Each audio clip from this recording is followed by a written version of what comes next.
안녕하세요. 일본에서 10년째 회사원 생활 하다가 사업병이 도져서 현재 생고생을 하고 있는 낙군입니다. 들어온 돈 없이 나간 돈만 많은 요즘에 머리도 쉴 겸 해서 오늘은 간만에 일본 문화에 대한 썰을 좀 풀어볼까 합니다. 오늘의 주제는 일본의 회식입니다. 제가 지금도 살고 있고 또 회사원으로서 가장 길게 근무했던 지역은 오키나와입니다. 본토의 다른 지역에 비해서 사원 수도 적으니까 회식도 적겠지 라고 생각했던 시기가 저에게도 있었어요. 그런데 제가 한 가지 사실을 잊고 있었습니다. 바로 오키나와는 골프 치기 정말 좋은 것이라는 점이에요. 그러다 보니까 본사에 높은 사람들이 정말 자주 오셨습니다. 아무리 봐도 업무가 아닌 이유를 붙여서 오는 것 같았는데 어쨌든 대리, 차장, 계장, 부장, 지점장, 본부장, 상무, 심지어 사장의 회장님까지 아주 골고루 들어본 적도 없는 부서와 직급의 사람들이 한 달에 2번 이상씩은 오셨습니다. 기왕 오키나와에 지점도 있다, 영업자 골프도 쳤겠다, 평소에 못 보는 사람들이니까 이야기나 나누자고 친목회, 콘신카이라고 하는데 이런 명목의 회식이 어김없이 열렸어요. 저는 개인적으로 술을 싫어하는 사람도 아니고 회식도 나름 좋아하는 편입니다. 모르는 사람과 어울리는 자리도 크게 불편해하는 성격은 아니에요.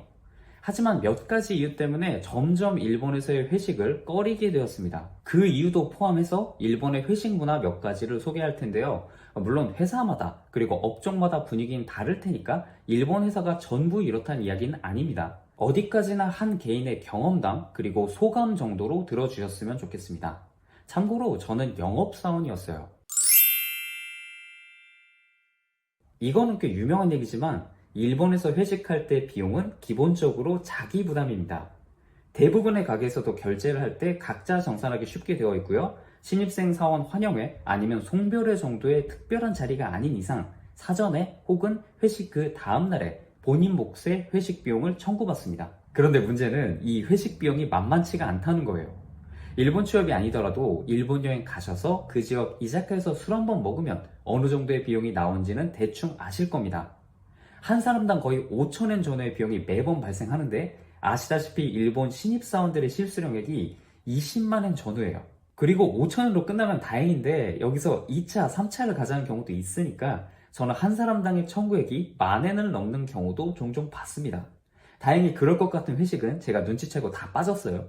제가 한 달에 개인적으로 쓰는 용돈이 10,000엔이 안 되는데 이게 말이 되냐고요. 물론 상황에 따라서 아주 철저하게 n분의 1을 하는 건 아니에요.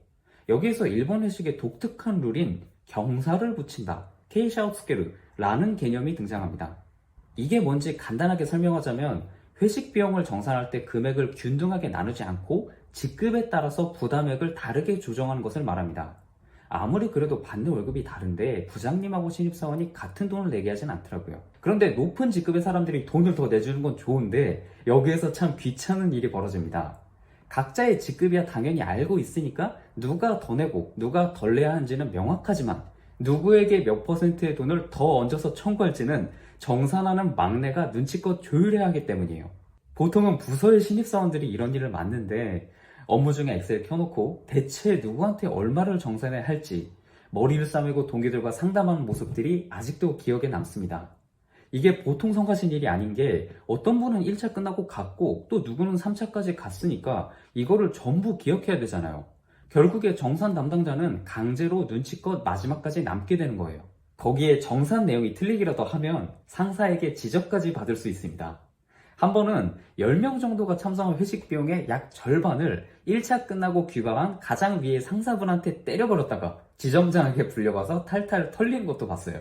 이런 걸 보면 일본에서의 회식은 결국 업무의 연장이 맞습니다. 두 번째 특징은 한국인으로서 조금 피곤하게 느껴질 수도 있는 첨잔 문화입니다. 한국에서는 보통 상대방의 잔이 완전히 비워져야 다음 잔을 따라주는 게 예의잖아요. 그런데 일본은 완전히 반대입니다. 상대방의 잔이 완전히 비기 전에 대략 3분의 1 정도 남았을 때 미리미리 채워주는 게 미덕이자 예의입니다. 잔이 마르게 하면 안 된다는 거예요. 그러다 보니까 신입사원, 막내급 사원들은 회식 자리에서 자기 안주 먹고 있을 시간이 없습니다. 언제나 상사들의 글라스 수위를 체크하고 있고요. 부장님 맥주잔이 조금 비었다 싶으면 잽싸게 맥주병을 들게 됩니다. 심지어 이때 상표가 위를 향하게 잡아서 따라야 한다, 이런 매너까지 지키는 상사가 자리하고 있다면 밥을 코로 먹는지 입으로 먹는지 모를 지경이 됩니다. 물론 내자는 내가 알아서 할 테니까 어서 먹어. 이런 식으로 다정하게 말해주는 상사도 있습니다. 그런데 그 말을 그대로 믿고 신경을 꺼버리기에도 좀 애매한 자리가 회식 자리예요. 술자리라는 게 즐겁게 느껴져야 되는데 이렇게 긴장을 풀 수가 없으니까 어쩔 수 없이 잔업처럼 느껴졌던 것 같습니다. 마지막 세 번째 특징은 대화 주제에 끼기가 힘들다는 점입니다. 이거는 제 성격의 문제이기도 하지만 그래도 일본에서 근무하는 많은 외국인 분들이 공통으로 겪고 있는 고충이 아닐까 싶어요. 우리가 일본어를 아무리 열심히 공부하고 생활이나 업무에 전혀 불편함이 없는 수준이 되더라도 일본이라는 나라에서 유소년기를 보낸 게 아니기 때문에 어떤 공감대를 형성하기가 상당히 어렵습니다. 특히 대부분의 일본 분들이 학창시절에 부활동에 얽힌 청춘의 추억을 가지고 있는 경우가 많습니다. 그런데 우리 한국 분들 중에서 학교 다닐 때 방과 후에 땀 흘리면서 유도하고 야구하고 테니스 쳤던 분들이 얼마나 계시겠어요? 이건 외국인으로서 어쩔 수 없이 소외감을 느끼는 부분인 것 같습니다. 그리고 보통 회식 자리에서 나눈 이야기라고 하면 결국에는 일 관련 이야기, 과거의 무용담이 되기 마련인데요. 연령대도 높고 직급도 높은 상사가 껴있는 경우가 많으니까 이건 이미 술자리라기보다는 그 사람의 단독 리사이트를 들으러 가는 느낌이었어요. 이건 한국도 비슷하겠지만 각자의 성향에 따라서 너무 버틸 수 없이 지루할 때가 있습니다. 원래도 재미없는 남의 군대 얘기 같은 건데 아예 국적까지 달라서 문화적 공감대도 없으니 더 재미없게 들릴 수밖에 없어요. 하지만 그럼에도 불구하고 사내에 상당히 중요한 고급 정보들이 흘러나온 곳은 결국에는 회식 자리이기 때문에 본인이 회사 내에서 승진 욕구가 있다면 꾹 참고 회식 자리는 무조건 참석하는 게 맞다고 생각합니다.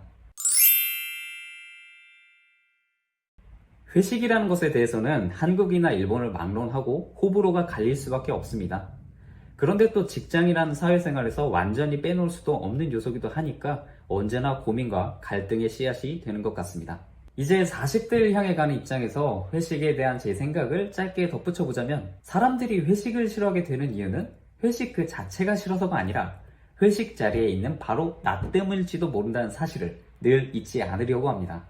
어떤 직장에서 경험이 쌓이면 후배들에게 해주고 싶은 말도 많아지고 한 가지 일을 오래 하다 보면 베테랑이 되니까 상대방의 미숙한 점이 눈에 많이 들어옵니다. 그럼 그건 일할 때 가르쳐주면 돼요. 잔업성도 안 나오는 회식이라는 모호한 회색지대에서 절대로 내 인생관을 들먹이면서 사람을 가르치려고 들면 안 됩니다.